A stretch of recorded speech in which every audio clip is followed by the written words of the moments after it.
and welcome to another episode of Staying Power, everyone, a show that is all about building a better life. All the ways you think we mean that, we do mean that. And every week we do. And every week we come here to talk about just one of those ways we can build a better life. And we hope that it resonates with you and is something that you can apply in your own life. And by we, I mean myself, JDK Winnikin. And as always, I wouldn't know what to do without her anymore. My friend, my colleague, my co-host, co-producer, co-creator, Ashley Knievel. Hi, Ashley. Hi. How are you?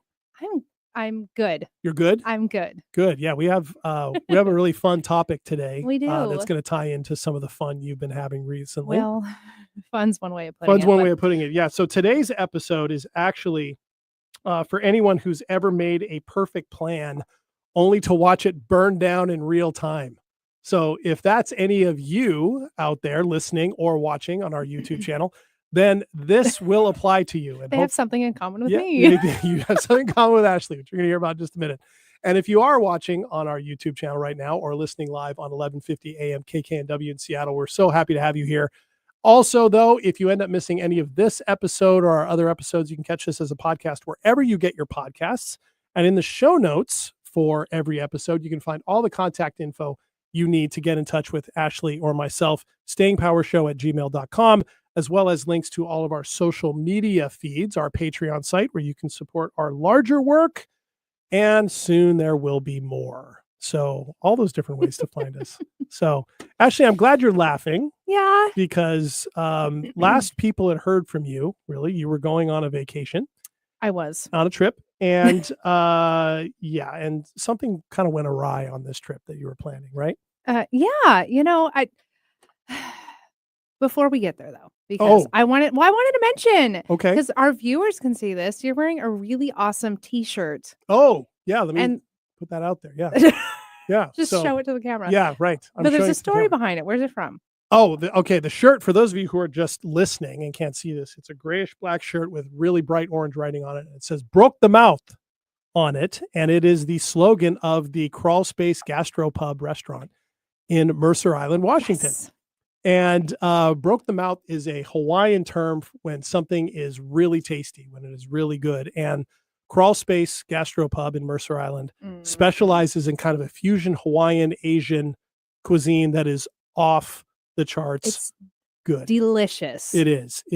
Hands down. Absolutely prime stuff. And we are big fans of it, not just because the food is good and not just because it's close to Ashley's house. Not just because of that. Might be a perk. It's part of it. But this show has had some really big, important, successful moments in that restaurant.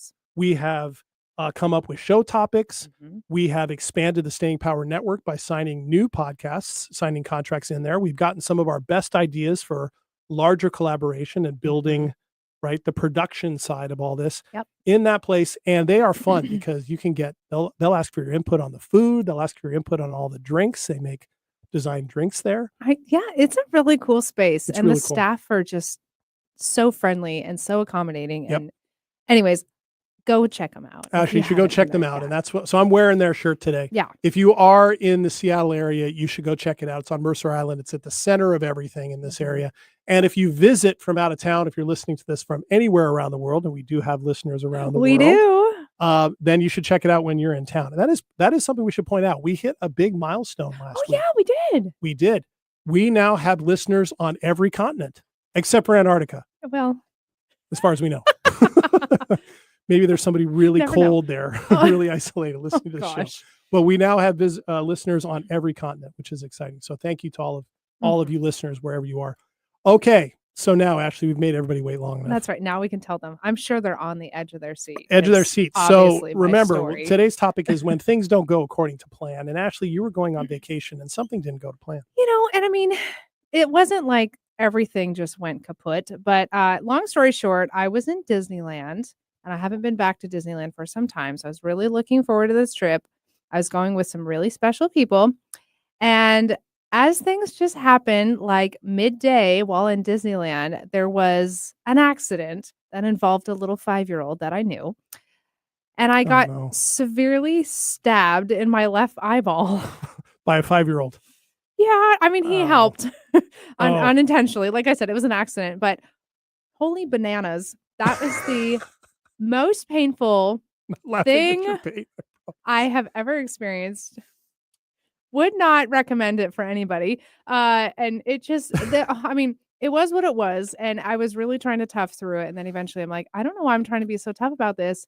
It sucks. It hurts. I literally cannot open my eye Oh, at all. it was And bad. so it was so bad. Like I had to go to the first aid thing and then I needed help getting back to my hotel room. And it was just a whole thing. I was out for the count the rest of the day, Wow. like laying flat in bed with curtains drawn. Was it bleeding?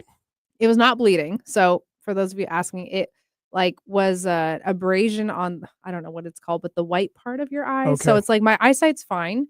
But I couldn't like open it for the rest of that day and most of the following day. So I it had gets plans to go reactive too, right? to Universal. That didn't happen. But yes, it was like it was awful and so painful and So really you missed out on Harry frustrating. Potter World. I missed out on Harry Potter World. Oh, It's very sad. mm. I did get to eat some churros on the bright side. Well, I hopefully you They got were more. delicious. I Hopefully you kept got it to one a day, one a day. I know. but they were good. So anyways, not what I intended to experience going to Disneyland, right? The happiest place on earth. And it was for the first day and a half, and then it wasn't. And it just was what it was. But it was a little mix of emotions because I had really been looking forward to this trip and I had extra plans of what I wanted to do. And I wanted to go to, downtown Disney and do some shopping that night and get JD a gift. And that didn't happen because I couldn't see anything. So sorry. Okay. And so I had plans and unfortunately they just capsized and off they went. Well, yeah. Well, don't worry about a gift. Just having you here every week is a gift. Thanks. There we go. All right. So that must have been tough in the moment. Like, did you know pretty quickly this was going to change your plans? Yeah, when I finally succumbed to how difficult it actually was, I really foresaw like the rest of my trip just being nothing that I had originally planned on doing. And so how was that landing, at least initially? Was it tough? It was really difficult because obviously I have this 5-year-old and he feels so bad. He's a sweet kid. Poor guy. Totally, he kept coming up and giving me hugs and like asking if I was okay. I'm like, poor thing.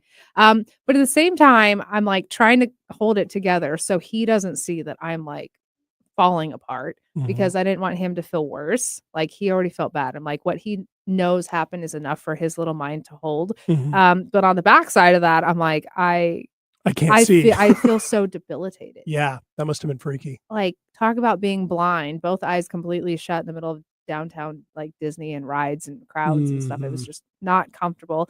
And then like, I'm like, okay, just, tough it out. I'm like, why am I trying to tough this out? That was one story that kept coming up. It's like, why am I just trying to be tough about this? Or the story that you needed to be tough. Maybe. And maybe I was like, am I doing this so I'm not really accepting the reality? Like, I just think if I can just tough this out, it'll just get better. And then, vacation can go on. Or is this like, I don't want to accept the reality of like, okay, fun's over. Oh, how long did it take you to get from that initial, like, this is bad, this wasn't good, to this is changing my plans? How quickly did that take? I mean, the realization was pretty quick.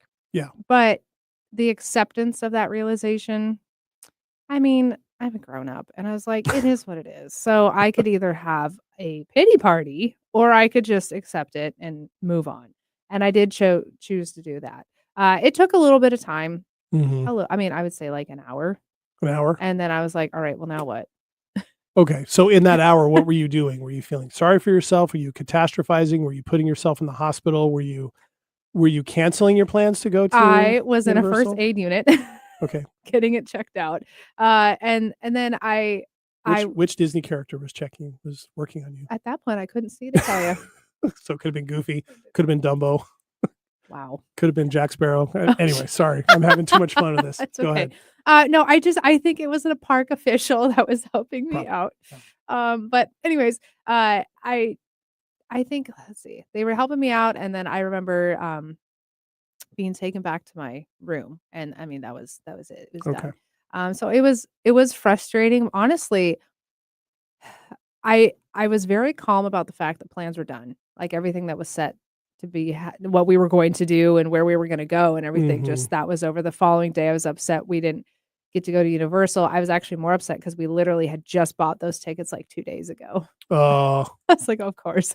But I was upset about that. But at the same time, I'm like, but so what? Oh, well. Mhm. Like, getting really upset isn't gonna help because I am already in a lot of pain, and I'm trying not to cry because that's even more painful, even though that's the only thing Mhm. I wanna do right now. Right.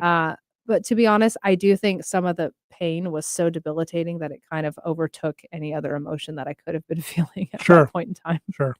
Well, it But sounds like your own coaching experience will help with that too, recognizing it did. there's reality. It did, yes. I think so, actually, 'cause Yeah. I can understand, like, why someone in that circumstance would be so upset and just, be pouting the rest of the weekend and whatnot, but I'm like, "What is that going to do? Mhm. What Mhm. like, is that gonna make me feel better? No, it's not. So what can we do to make the experience great?" So what did you do? I was waited on hand and foot. Hey, for how long? Like a day and a half. Hey, that's not bad. I know, I was like, "Feed me, can't open my eyes." So, it was really bad at one point, like, I actually could not open my eyes to, like, feed myself. Mhm. But then at one point, like, at the hotel, everyone was gone, and so we were just hanging out there waiting for me to heal up, and we're like, "Well, I can kinda sorta open it, so maybe we go down and try, like, the pool area and the hot tub," and no Mhm. one was there because it was midday. So this is, like, the next day, like, after I had Right. just laid in the dark for, like, 24 hours. Um, so I Man, got to do that, so that was cool, you know, man. made the most. Did it help that you knew you have another vacation coming up? You know, it did It's good. to an extent, but they were different kinds of trips. Right. So I'm Right, they like, are. I can't relive this one right now. I Not have to right later. now. But at the end of the day, I'm like, it's not like I flew out to some like other country and it was like a big extravagant. This was in California. So it's Sure. close to where I live. I can Right. fly 2 states away and go down there again. Right. We And can do most it. importantly, We you can have can a do see. over. You can see okay. And I can see. I did have a moment the other morning where things were really fuzzy and I was trying to read my computer and I'm like, I've never had this be so blurry. And then I'm Mm, like, "Oh, yeah, you had an iron injury." yeah, And then I'm, like, waiting. It took, like, 2.5 hours, and it finally, like, the blur went away. it's weird. It's, like, very odd. I have not had it since then. I do intend to have my eye checked out. I'm just in town for a very short period of time before I am leaving again. So when I do come back, for the listeners and viewers who are worried and wondering, I Yes. am gonna get it checked out. Okay, Just good. so you know.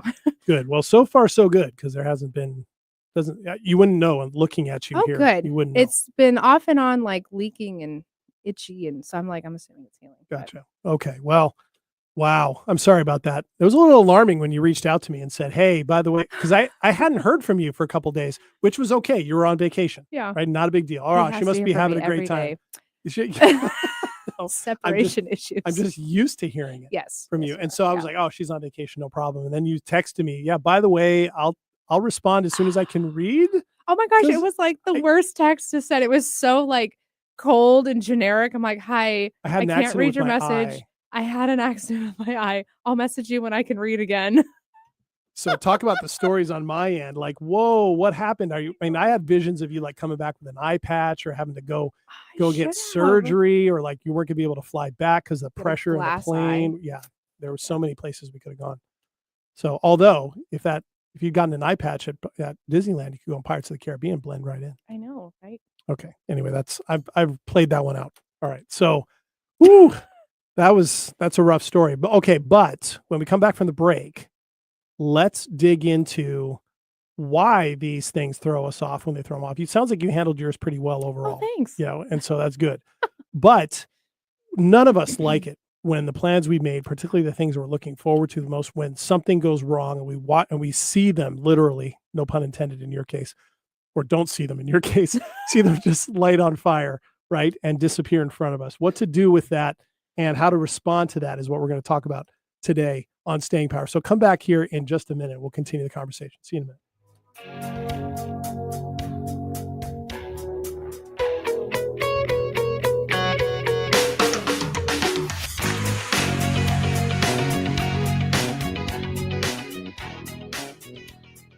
Are you ready to discover remarkable stories of resilience and cultural connection? This is Diaspora, a show sharing the journeys of first-generation immigrants from the Indian subcontinent now building their lives in North America. Inspiring, insightful, and always engaging, Diaspora offers a unique perspective on the immigrant experience. Join me, Aditya Mehta, my guests, on the Diaspora Show every Wednesday at 2 p.m. right here on KKNW. We see the urgent threat of climate change every day. Tornadoes in Texas, droughts in Europe, typhoons in the Philippines. But what don't we see? How the climate crisis hits vulnerable people the hardest, women and girls.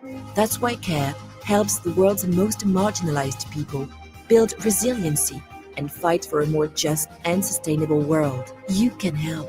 Learn more at care.org/climate. Giving local voices a chance to shine. Alternative Talk 1150.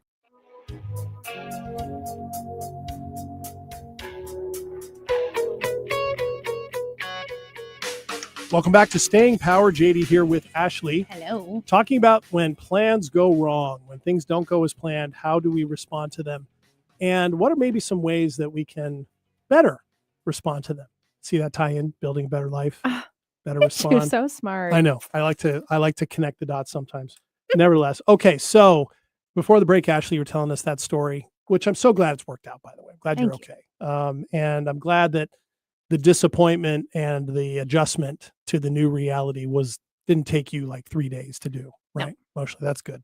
But it can, right? Depending on who we are, what our experiences are, how we've grown up, how we view the world. There's a lot of different factors involved in how we understand and react to things or respond to things when things don't go to plan. But if you think about it, not a lot always goes to plan.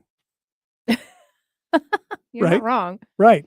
Now, in your case, this was a specific plan, right? That went wrong. So, but a lot of plans, like our plans going into the day at work, very rarely go the way we expect, right? Or the way we want them to. The only plan for work is just to get to the end of the day sometimes. Right. The things that we do in our social lives, right? You go on a date with someone for the first time. You might have a certain hope it goes a certain way and it doesn't go another way. Am I speaking from experience? Yes, of course I'm experienced. But I've also had it go unexpectedly the other way, be unexpectedly better. Really? Yeah. So congrats. sometimes plans don't go to plan, and that can sometimes go the other direction. It can actually be positive, right? So, but for what we're talking about, it's worth, I think, talking a little bit about how the body deals with this. And both fortunately and unfortunately, we have a brain that is both ready for this kind of thing. And it's a brain also that can give us messages that we can misinterpret about things like this, right? So there's I guess we could call it the brain's catastrophe complex, right? The brain, this does happen, and neuroscientists talk about this all the time. The brain, the way our brain responds to uncertainty, we can sometimes frame that as danger. Oh, yes. Right?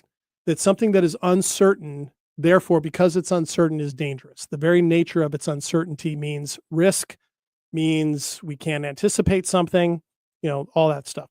So there are a lot of different ways to look at this, right? And I'm wondering if any of these you did or you were aware of when you went through your experience. I don't even know what to call it. I'm trying to come up with something. Experience is fine. Experience is fine. Okay. So, now you and I in our coaching, we talk about ventral vagal theory all the time, right? That's the idea that instead of fight, flight, or freeze, we have actually a part in our central nervous system that we can tap into that's more of a flow state, right? And Dr. Stephen Porges was the one who really developed this theory. And there's lots of different discussions about it, and there's varying degrees of debate and agreement, disagreement about it. But more or less, what happens is when we connect with that flow state through breathing, usually different breathing techniques, we can better connect with ourselves, connect with people around us, regulate our emotions, things like that. And so what that does is we can connect into that. We then perceive and feel safety, and that turns off that message that uncertainty is scary. And we start to experience that even though something might be uncertain, that doesn't mean it's dangerous. Right. So there's that distinction. So it allows for us to be even calm when we're under stress. So now, did you do any breathing? Did you think of your ventral vagal stuff when you were? I didn't sit there and name it. Oh, you didn't name it? But okay. I breathing 1000%. Just because of like you said, getting into a flow state is essentially where I got to where I could also let go of any attachment to the disappointment of not being able to continue my plans on this vacation. The breathing, intentionally, unintentionally, but because of where the abrasion happened on my eye, it was painful and I wanted to cry. That was like my knee-jerk reaction was just to sob because Yeah, it sure. hurt so bad Oh, and it yeah. was so debilitating and overwhelming. And like to the point that I couldn't even stand up. Like I was down on the ground in the fetal position. Like this was so bad. But then crying, coincidentally, is really painful when you have an eye injury. Mhm. So then I'm trying not to do that. And then it hurts more because I'm holding back. And so I'm just focused on my breathing, just in and out, trying to calm myself down, Mhm. just allow the pain to be the overwhelming sensation that it is and to let it pass. Yeah. And honestly, with the kind of eye injury I had, there really is nothing to do besides like ibuprofen and an ice pack and Right. just let it do its thing. So I really had to just let things flow Really and had to practice. just really, yes. But Yeah. it was really fascinating to see how naturally that came up. Now, Yeah. because I am a coach, that could be part of it too, but it was such a huge help Good. to calm me down and to keep me like really centered and like determined of like, okay, I'm in this place. I can't be here forever. I do need to get out of Disneyland Park. I do need to get back to my hotel. I need to get myself situated so then I can just focus on healing. Mhm. Right. But yeah, it Well, was helpful. and the cool thing about it too is even though maybe my description of it seemed a little more complex and detailed, when it comes to breathing, it's not that difficult. In fact, the longer the exhale they found, Mhm. the longer the exhale, the more you can connect with that flow state. You know, it Yeah. kind of activates the vagus nerve and kind of pulls down the sympathetic response of just fight or flight. Right. So simple ways like 4-7-8 breathing is the one everybody hears about, right? Inhale through your nose to a count of 4, hold at a count of 7, exhale to a count of 8, or if you can go further. I mean, that's an easy one to do. And yeah, you can do that at any point. You can do that when you're in traffic and traffic is irritating you. If you're in the middle of a phone conversation that is, you know, irritating with a coworker or with significant other or a family member or whatever, you can do those as well. The other thing, I'm wondering if you did this too, is something that researchers call cognitive reappraisal. In the journal Emotion back in 2022, they talked about and showed in a study that labeling emotions and reframing the story you're telling about them Mhm. increases your resilience, your emotional resilience, and reduces the impulsive reactions, which usually include fight or flight Right. and catastrophizing something, worst possible scenario. So, like the story you're telling yourself matters. So, like if something like say something doesn't go well at work, and instead of just like, okay, that project I worked on didn't go where I wanted it to go, that's reality. If Mhm. the story then is because of that, I'm a failure, that's the story you can reframe. Right. Right? Because it doesn't mean that Right. necessarily unless you Mhm. tell yourself that. And of course, as we know, if you believe all these stories, you can start making self-fulfilling prophecies after a while. So, did you have any of that? Did you like recognize you were telling yourself any stories about what had happened and then you had to swap them out? Mm, I don't think I had any stories, to be honest, just because it was such a mere accident, Okay. and it maybe just because I've had enough practice and I'm pretty sound in my logic of that. My logic brain is pretty present where I'm like, "It was what it was." Okay. So you didn't have like a why me No, moment. A lot of people can have that, no. which is a huge story, right? Yeah. Why me? Because it implies like there must be some reason, like I've been targeted or the Mhm. universe is out to get me or God's punishing me or something like that. Yeah, Okay, so you didn't have any of yeah. that. I mean, no, I guess I told myself a good story that I'm like, "This is an injury, but it's not a" and I didn't actually know the answer because I was just telling myself this to make myself feel better, but I'm like, "It is going to heal. It is not going to deter my sight or my abilities at all. Like, Mhm. I will be okay Okay. at the once it's all healed up and fine." I did not know that, to be honest. It's not like I Mhm. had been checked out and they're like, "Oh, yeah, your eyes are free and clear and whatever." I had no idea. But I'm like, hyping this up of like, "Well, what if this happens? What if that happens?" is not gonna help me. It's No. gonna get me more worked up. And, like, I can't predict this outcome, but I can handle how I react to it, and that is where my strength is gonna lie if I take care of myself and not make stories. Okay, because you know what you just did there. It's what the researcher C.R. Snyder calls the hope theory. Mhm. The hope theory. Yeah. Right. Which means recognizing your agency, you can choose how you want to frame this and respond to it, and then creating the pathway on the basis of that. And it's a little, I suppose you could call it a story to a certain degree, but you Sure. put that out there. Look, this is temporary. Mhm. This is not going to last. It's not going to, it's not going to debilitate me. You also could have said, I suppose, however this turns out, I'm going to make it work. Yeah. Right. So that would be more hope theory, right? Because then that provides motivation. Right. Right. Yeah. I mean, it would have been really easy to be like, oh man, my left eye is not working right now. What if it doesn't work ever again? Am I not gonna be able to see? Can I not drive anymore? Like, because you need two eyes for that. Like, the stories could have flown so far. And I'm like, why would I do that? Because if they're not true, that's so much time I spent being anxious and worried and whatever for what. So let's just focus on what I do know I need to do, which is take care of myself and heal. Right. And so you reframe that. And I think what always stands out to people when they first hear about this for the first time, and maybe if some of you listening are hearing this for the first time, this idea of reframing might sound really new, like, because we tend to believe whatever our first emotion tells us is happening. Yep. Right. Or at least that's the baseline. And then, but when we have that emotional response, we can either cognitively respond to that by following that line of catastrophe, right? Where uncertainty becomes dangerous. Or we can end up having a whole series of conversations with ourselves of what ifs, right? All over the place. And we think those are the only way to really respond to this, right? So with the breathing part, with the ventral vagal nerve, and then this cognitive reframing, we bring together both the seminal or the body oriented parts of this and the brain. It brings together both. And so that's why I was interested, not only in sharing those with people, but seeing if those were things that happened for you. And it sounds like it did. A little bit. Yeah. So, okay. So with that in mind, those are all things for listeners out there that you can tap into rather easily. And we'll provide resources for you for the show notes. So, but that's the interesting thing. When you went down there, you had an expectation Yes. that you were going to do all these things, which is totally how it should be, right? It wouldn't have been good for you to go down and go, we're supposed to go to Universal and Disneyland, and I'm planning for it to be fun, but something could Never go know. wrong. Sure. Yeah. Sure. Are you a person who's ever done that? Do you like hedge your bets before? Like, do you not let yourself get excited about stuff? No. Yeah, you don't strike me as one.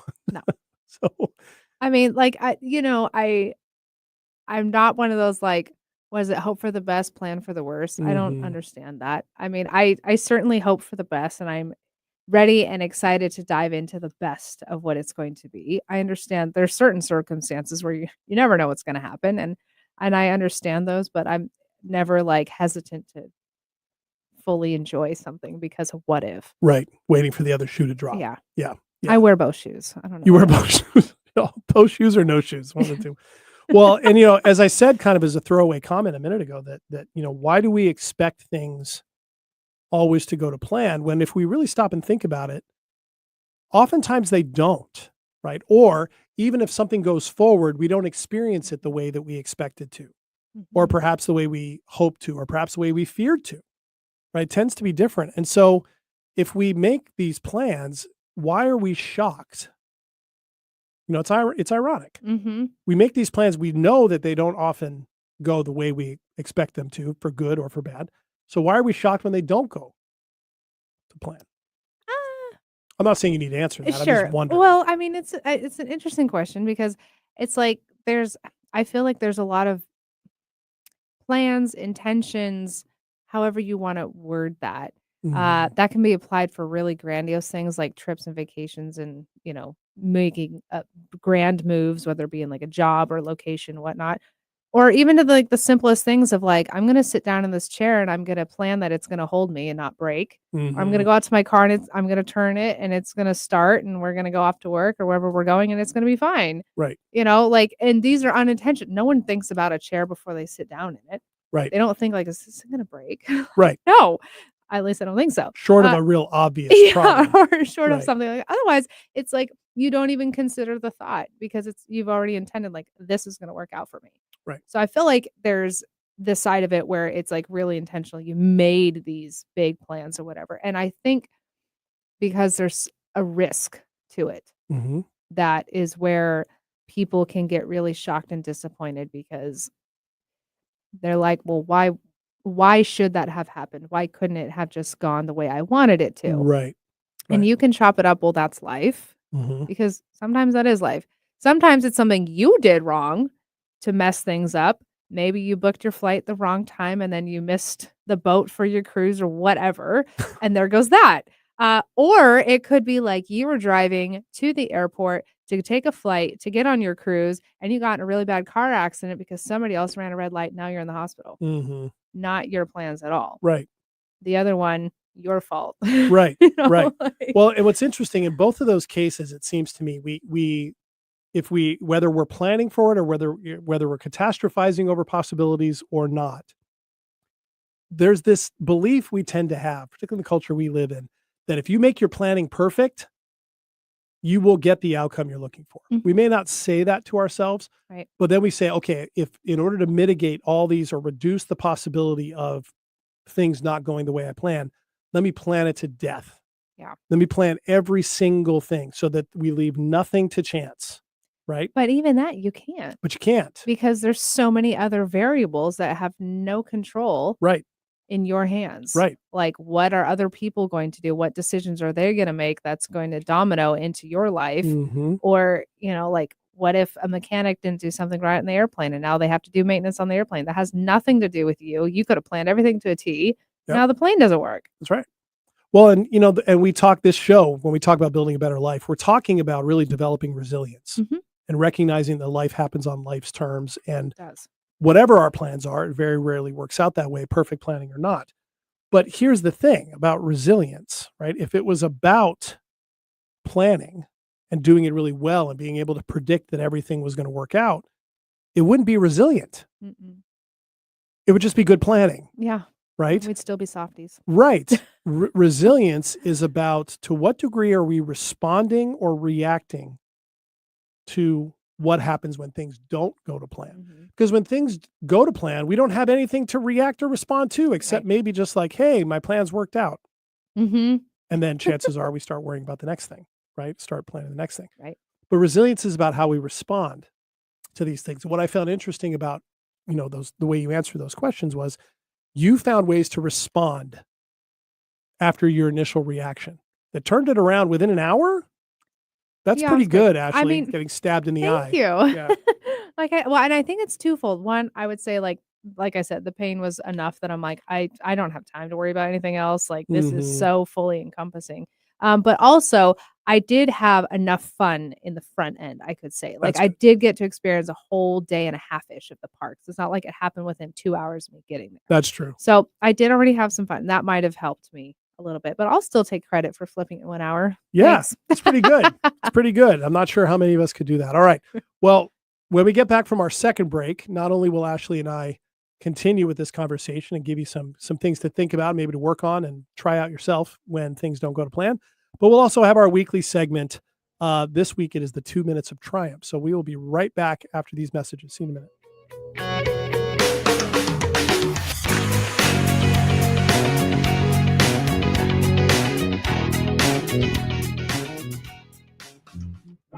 Don't ask me to talk. There's a lot of talk out there. Political talk, sports talk, girl talk, trash talk, and so on. But there's only one, Don't Ask Me to Talk, helmed by conversational off-roaders and podcast pals Eric Ryder and Stacey Heller. They follow every tangent they encounter, from cultural blind spots to their infamous weekly Wheelo topics. Listen wherever you listen to your fave podcasts. Subscribe and share too. Or tune in every Saturday at 3 p.m. or Tuesday at 4 p.m. on KKNW. How's business? Good. Are you up to speed with the new beneficial ownership reporting requirements? Sort of. What's it about? It's a new initiative to help fight crimes like money laundering, fraud, and drug trafficking. A lot of small businesses like ours just have to report some basic info to the federal government about the real people behind them. Reporting your company's beneficial ownership information is quick, secure, and free, and it helps protect U.S. national security. Learn more at fincen.gov/BOI. Make us part of your daily routine. Alternative Talk 1150.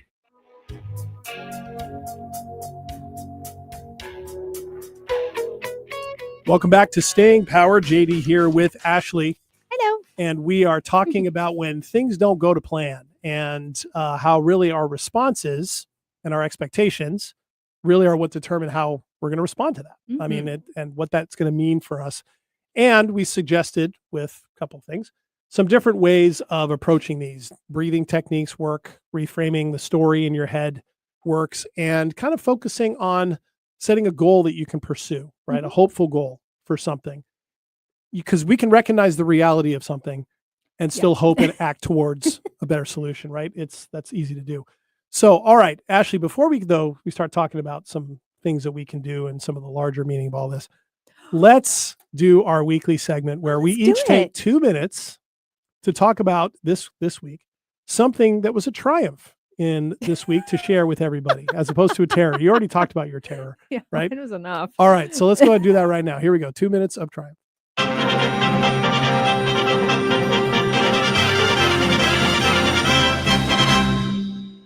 Yes. All right. I know we both love that. Yes. It's like we wait for it. With I bated just wait breath. for your reaction. Anyways, know. you're taking part of my 2 minutes. Sorry, go. It's fine. Okay, so this was unintentionally planned, but I'm actually leaving on a cruise. Bye, everyone. I leave in a couple of days.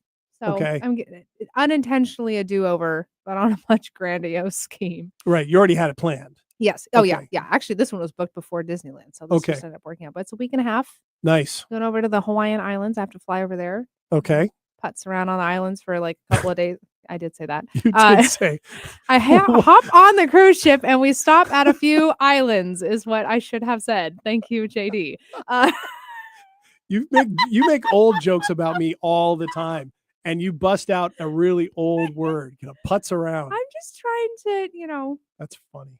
Anyway, connect with the older folks. That's exciting. So the triumph is, and how long are you gone? It is an 8-night cruise. Ooh, all around Hawaii. Yep. And then it comes back and I dock up in Canada and then. Oh man, so you come across the Pacific. I do. So Nice. I'm like, I have to pack 2 different types of clothing in my suitcase. Oh, that's such a tough thing. It is. I feel Anyways, for you. I'm really excited. That's my triumph. I'm going on this trip and it's going to be part of it. Obviously, once we get away from the islands, it's decompress, no cell phones, no internet, it's gonna be nothing. And I just really get to relax and enjoy some That's time. going to be great. I'm excited for you. It's well earned, overdue. I hope you survive without me. I will. In fact, I know that I'm going to survive without you because, in case you're wondering, there still will be episodes of Staying Power while Ashley is on her cruise, and they are great. And you know why we know they're great? Because we've already recorded them. And we're going to talk a little bit about that towards the end of the show. We have, for the next 2 episodes, we have a 2-part episode coming up with a very special guest that we're excited to introduce a lot of you to. While there are a lot of people around the world outside of the United States who know who this person is and would know her by sight. So we're going to introduce her at the end. All right. My 2 minutes of triumph. Yeah. If you're watching on the stream, you might notice something new. Ashley and I'm going to wave it around by the mic, right? So sound effects. We have some significant show notes today. And the reason why we did this is Ashley and I do have very connected conversations. And so it flows really easily. And we do come in with a plan of what we're going to talk about. But for whatever reason, we just decided that to kind of keep moving things along, we would put a little bit more down on paper. And so I put together some show notes. And you did a really great job. Thank you. And they turned out really well, I think. I've learned that I can reorganize them a little bit for the flow of the show. And it's I think. so on brand. It's 6 pages long. Of course. So not only am I long-winded, but that extends over to my typing, I suppose. Right. So here we go. All right. Yes. Good job on those show Thank notes. you. I'm excited about it because it does so many times we come out of these episodes, everybody, where we go, oh, we forgot to mention that one thing, or we come up with this really good point in our head that we aren't able to get to. Yeah. This helps prevent that because JD got all his points out on paper. For the most part, I did. Okay. All right. So That's our 2 minutes of triumph. All It's right. good. All right, here we go. Okay, so Ashley, from this conversation, let's, Mhm. we've talked about, we all have this in common, right? We don't like it when plans don't go according to plan, right? Particularly, we're talking the negative in the case of your experience. And we can be really nervous about that and do a lot of work trying to prevent that through over planning or thinking we have to have everything perfect or blaming ourselves when something goes wrong, right? The dreaded shoulds, waiting for the other shoe to drop. Talked all about that. We Mhm. also talked about a couple of techniques that we can all try in the moment, right? And work on and practice to mitigate those things, to Mhm. recognize those stories, reframe things a little bit more, breathe, does a whole lot for ourselves. So let's kind of talk about the larger lessons. A lot of these we talk about with clients, Yes. right, in these situations. So let's go with some of these takeaways. So what are some good takeaways that we can give people today coming out of this? This is one that I try to share often with people and clients and such, but I had to, share it with myself. It was really great practice in the midst of my situation. But just to remember that calm isn't the absence of chaos. Mm. It's what you do and how you show up in it Oh. that can really change the trajectory of what you're going through. Mm. That's a really good one. Thanks. Chaos within the calm. Yes, of It's course. like calm in the chaos, Calm in right? the 'Cause, chaos. like, Yeah.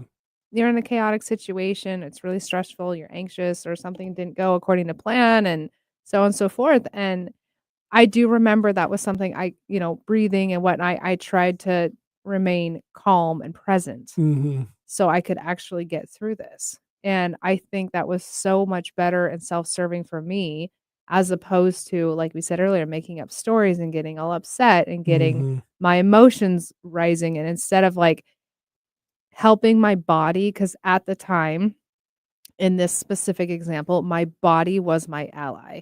Oh, right. My body was what I really needed to count on. I needed my brain to shut down a little bit and calm down, Hmm. but I really needed to help support myself and getting myself into a better spot. And so Hmm. remaining calm and reminding myself that, like, even in chaos, you can be calm. I love that. I get the image of like, I was amazed that when birds land, when there's storms going on, the Mhm. birds just disappear, right? Mhm. They go to their nests, they hole up, they hold on, they make it through, and then they're back. Mhm. And it's amazing. They're out in the elements for the most part, Yeah. right? Yeah. But they've clearly built good nests and they found good locations for themselves to ride that out. Mhm. There's a lesson in that, it seems to me. I like that a lot. What You had about you? you mentioned it ties to what you just said, and that is we can forget that our nervous system is trainable. Mhm. We Yeah. don't have to react to everything. We don't have to just accept that reaction as the only one we're going to have and then try and think our way out of it with a bunch of stories. We can actually train it to respond more effectively. That's one of the things about the practice of doing that breathing, Mhm. right? And cognitive reassignment and hope theory. Those things retrain ourselves, right? The Mhm. breathing matters so much because it's not this woo-woo thing. When we breathe in oxygen, our body takes it in, sends out that oxygen to all the elements of our cells. And that when they're filled with oxygen, it reduces the restriction on the blood vessels, which Mhm. then slows down the heart because the heart doesn't have to keep working so hard. Because when we stress ourselves out, we go to shallow breathing, Yep. everything tightens up in the body, the heart has to work faster, and Mhm. that triggers more and more of that nervous fight Right. or flight response, right? Yep. All that stuff works together. So if you breathe, you can actually, and don't force yourself to take a deep breath, but steadily allow your breathing to lengthen Mhm. those longer exhalations. It actually calms the body down and calms the mind down, right? So it's trainable.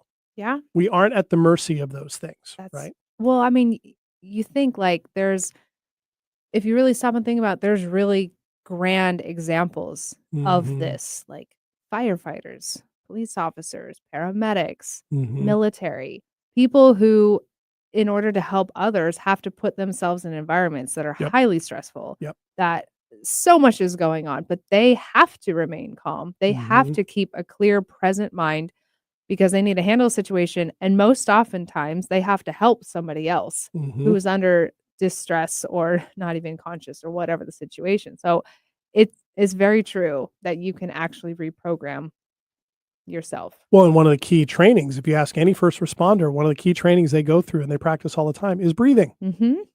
Box breathing, 4-7-8 breathing, whatever works for them, right? It's a consistent thing they have to do because, of course, they are in a position of having to react and respond literally within moments. Yeah. And we don't call them first reactors. We call them first responders. Oh, right?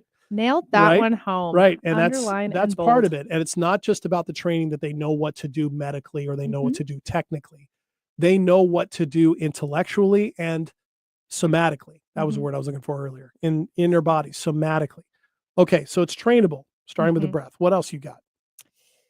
You know, that there is something about your stories, they're powerful.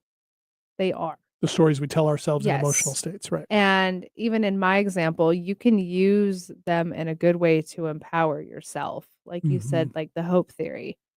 Now, there are times where it's like, okay, it's obvious, like you can't hope your way out of a Sure, situation, sure, right? sure. But I do really think that they can be used in a good way as a tool, and it's something you can have in your little tool arsenal, along with breathing Mhm. techniques and keeping yourself calm and centered, is to know that you can utilize that and rewrite and reframe a situation and look at it an entirely different way. Yep. And it may actually seem like something you can handle when you do something like that. Right. And when we talk about the stories that tend to be the catastrophe version, right? That's the one we go to. If we can recognize that that's not happening in the moment, that let's just be charitable and say that's a possibility. Mhm. It's as much a reality as the possibility that something positive is going to happen. Yeah.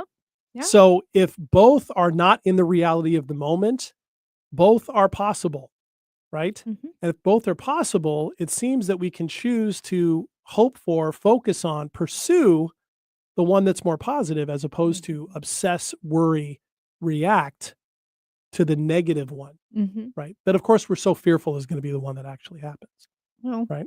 yes. So we're able to do that. So you kind of got to choose your stories wisely, Mhm. with those Pick your things. adventure. Right. For those. And then, one that I think that comes out for me in this is plans fail, Mhm. but we don't have to take them personally, It's true. right? We don't have to take it personally. It's not necessarily our personal responsibility that something went wrong. If it is, it is. It happens. If it's something else that happened, it doesn't mean that it doesn't have to be fate. That's a story. It doesn't have to be punishment. That's a story. It doesn't even have to be bad luck. That's just a story. Yep. It's just what happened, Mhm. right? And we have some choice in the degree to which we turn that into something that is a statement about ourselves. Maybe not by other people about us, but to ourselves. And the statements we tell ourselves are far and away either the most constructive Mhm. we can give or the most destructive we can give. So plans fail. You don't have to take it personally. You got I any like more? it. Got any more? I mean, if listeners and viewers and everybody else that we love having here with us on our show, don't know, I love to laugh and I laugh often. And I try How to can they take, not know? right? They try to take I try to take as many opportunities as I can to laugh because laughing is also good medicine for your body and your mind and It you. is. But I have found even in like really grim circumstances, and maybe this might be like a natural part of me that always tends to lean towards the good and the positive and the upside of things, but there are still moments and opportunities of positivity, happiness, and laughter that can happen. Mhm. Even in the midst of a situation, even in Mhm. the midst of like when I went through what I did in Disneyland, I still went out and got my churros eventually because I'm like, this is going to be a positive. And there were still things that happened that I was still able to eventually open my eyeballs and laugh and have a good time with. Mhm. It's not the end of the world. Right. So you're allowed to laugh. You're allowed to Yeah. laugh. Yeah. And don't let other people be like, "Are you feeling better already? You seem like you're over it." Because my emotions were kind of doing this Yeah, I bet. for the next few days, but I was laughing in there. I So, bet. I like that. And then my last one in that is okay. that all indicates that really, if you think about it, hope is a strategy, Mhm. right? And framing things the way you're framing it, that's a strategy. Mhm. You can choose that. It's not pie in the sky. It's not denying reality, right? It's not any of those things. It actually can be based in reality. And if you want to know a way that you can base hope in reality, even if it's not something that is tangible yet, is think about all the things in your life that have gone well. And think of all the blessings that you do have. And if you really want to connect to hope, think of the things you already have that work well for you, that already bless you, that already give you something. And remember the times perhaps where you were hoping that that would be the case in those areas. Right? Boom. How about that? Mic drop. All right. Okay. Ashley, thanks for that. Thanks for sharing your Oh, story. you're Appreciate that. welcome. And thanks to all of you for joining us for this episode of Staying Power. Again, next week, we're going to start a 2-part series. Actually, it's a 2-part episode while Ashley is gone. We recorded already. Our guest is Dina Mehta, and Dina is one of the most important women in all of Indian history from the country of India for a lot of reasons. She would not describe herself that way, but I think objectively that is true. When you listen to what she has done, what she was among many of the firsts in Indian history for women, she came into the studio. We had such a good conversation for the first hour. We had to continue it for a second hour. And so for the next 2 weeks, you're going to get treated to an interview with her and her unique experience and her unique and very, very constructive and powerful and hopeful view on life and the human condition. So we're excited to bring her to you the next couple weeks. So all of you, wish Ashley a wonderful cruise. Thanks. How are we going to do that? Oh, there's the sound. That's the sound of the ship leaving. That's not what it on that sounds note, like. we're going to be going. All right. See you all next week. Until then, I'm JD. I'm Ashley. And we will see you soon. Bye. Bye.